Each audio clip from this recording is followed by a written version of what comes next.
ನನಗೆ ಭಾಳ ಬೇಜಾರಾಯ್ತು. ಆ್ಯಕ್ಚುಲಿ ಭಾಳ ಅಂದ್ರೆ ಭಾಳ ಬೇಜಾರಾಯ್ತು. ಆ ಸ್ಕೂಲ್ ಬಸ್ ಆ 2 ಮಕ್ಕಳದ್ದು ಆಕ್ಸಿಡೆಂಟ್ ಆಯ್ತು ನೋಡಿ, ಭಾರಿ ಬೇಜಾರಾಯ್ತು. ಪ್ಲೀಸ್ ಈ ವಿಡಿಯೋ ಮೂಲಕ ಏನು ಹೇಳಕ್ಕೆ ಇಷ್ಟಪಡ್ತೀನಿ ಅಂತಂತಂದ್ರೆ, ಪ್ಲೀಸ್ ದಯವಿಟ್ಟು ಎಲ್ಲರೂ ಒಂದು ಸ್ಮಾಲ್ ಹೆಲ್ಪ್ ಹೆಂಗೆ ಬಿಗ್ ಡಿಫ್ರೆನ್ಸ್ ಆಗ್ತದಲ್ಲ, ಹಂಗೆ ಒಂದು ಸ್ವಲ್ಪ ಪೇಷನ್ಸ್ ಇರೋದ್ರಿಂದ ಇನ್ನೊಬ್ಬರು ಲೈಫ್ ಉಳಿತಿರ್ತೈತಿ.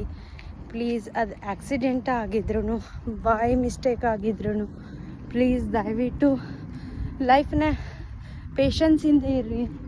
ಯಾಕಂದ್ರೆ ಲೈಫ್ನಾಗ ನಾವು ಎಲ್ಲ ದುಡ್ಡು ಕಡಿಮೆ ಇದ್ರೆ ಜಾಸ್ತಿ ಮಾಡ್ಕೋಬೋದು, ಏನು ಕಡಿಮೆ ಇದ್ರೂ ಎಲ್ಲ ಚೇಂಜಸ್ ಮಾಡ್ಕೋಬೋದು. ಆದ್ರೆ ಒಂದು ಸಲ ಲೈಫ್ ಹೋತಂತಂದ್ರೆ, ಜೀವ ಹೋದರೆ ಇನ್ನೊಂದು ಸಲ ಜೀವ ತೊಗೊಂಡು ಬರೋಕ್ಕಾಗಂಗಿಲ್ಲ.